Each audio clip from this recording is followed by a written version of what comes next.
गुरु ब्रह्मा गुरु विष्णु गुरुर्देव महेश्वर गुरु साक्षात् परम ब्रह्म तस्मै श्री गुरुवे नमः। ओम नमो ब्रह्म दिव्यो ब्रह्म विद्या संप्रदायभ्यो वंशऋषिभ्यो महत्वो नमो गुरुभ्यः। सर्वपल्लवरहित प्रज्ञानघनः प्रगद्धो ब्रह्मेवामस्मि। ओम नारायणं पद्मं शिष्यं शक्तिं च तत्पुत्रं पराशरं च व्यासं शुकं गौड़पदं महान्तं गोविन्दपदाशीसं श्रीशंकराचार्यमथास्पत्पादं च हस्तामलकं च शिष्यं तं तोटकं वर्तिकामन अस्मद्गुरुसन्ततो मानतो अस्मि। श्रुतिस्मृतिपुराणानाम् आलयं करुणालयं नमामि भगवत्पादं शङ्करं लोकशङ्करं शङ्करं शङ्कराचार्यं केशवं बादरायणं सूत्रभाष्यकृतो वन्दे भगवन्तो पुनः पुनः। ईश्वरो गुरुरात्मेति मूर्तिभेदविभागिने व्योमवप्ताय देहाय दक्षिणामूर्तये नमः। श्री गुरुभ्यो नमः। श्री परमात्मने नमः। हम लोग गीता के 13वें अध्याय का अध्ययन कर रहे हैं। भगवान कहते हैं कि देखो, भक्ति में एक बात तो यह है कि अन्य योग न हो, किसी दूसरे के साथ भक्ति न हो जाए, वह केवल मेरे साथ ही हो। यहाँ भगवान ने भक्ति के साथ अव्यभिचारिणी शब्द का प्रयोग किया है। भक्ति व्यभिचारिणी हो जाए तो क्या होगा? तो 4 दिन भैरव की पूजा होगी, 4 दिन भूत की होगी, 4 दिन चंद्रमा की होगी और 4 दिन इंद्र की होगी। तो यह शुद्ध भक्ति नहीं है महाराज। इसलिए भक्ति में व्यभिचारी नहीं होना चाहिए, उसमें अन्य योग नहीं है, अन्य से संयोग नहीं है, ऐसी भक्ति होनी चाहिए। जब एकांत में रुचि होगी और जन समुदाय में अरुचि होगी, तब का जाकर जिज्ञासा तीव्र होगी, तब विचार में प्रवृत्ति होगी। और भी क्या होगा, यह अगले श्लोक में भगवान बतलाते हैं।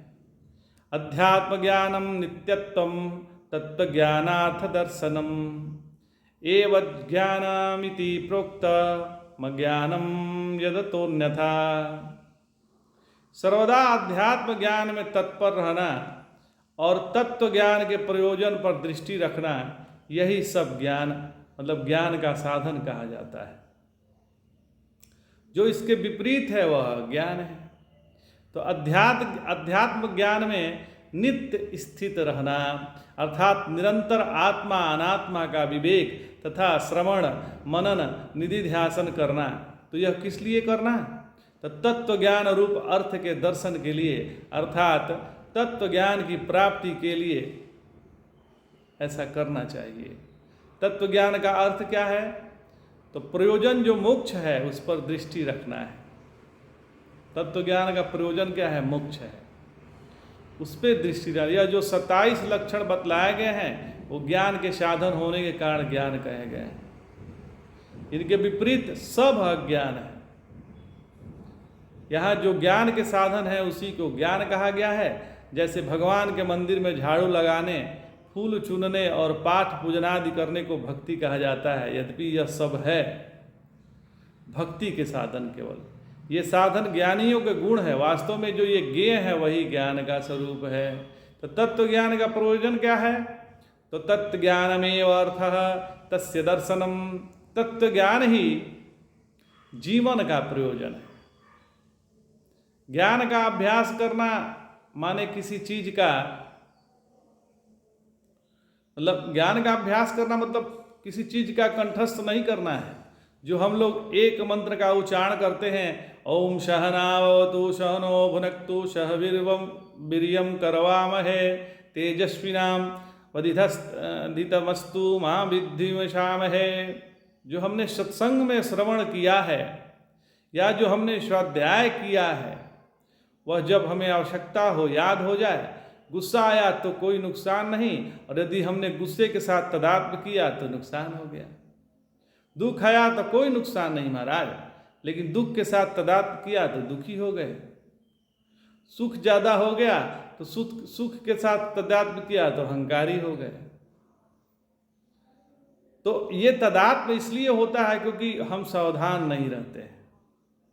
ज्ञान की साधना का तात्पर्य है कि हमें सावधान रहना है, जब हम सावधान होते हैं तो अपने विचारों से उलझते नहीं हैं बल्कि सुलझते हैं। विचार वही है जिससे हम सुलझ जाते हैं, बाकी तो सब विकार है जो उलझाते हैं। जिस वस्तु से दुख का आभास हो रहा है उस वस्तु को त्याग करने में परेशानी नहीं होती है। जब तक हम देहात्म भाव में रहेंगे तब तक दुख की निवृत्ति संभव नहीं है। यह कल्पना भी मत करिएगा कि शरीर में रोग नहीं होगा। अपने दुख के से निवृत्त होने का कारण ही हम किसी दुखी की सेवा करें, ये न कि सेवा करवाएं। इसी के द्वारा अपने देह के प्रति वैराग्य निर्माण होता है।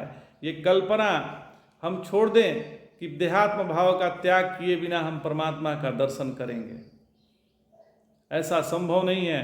भेद का दर्शन करना, भेद का प्रतिपादन करना और भेद का समर्थन करना, ये सब अज्ञान है, यह संसार है।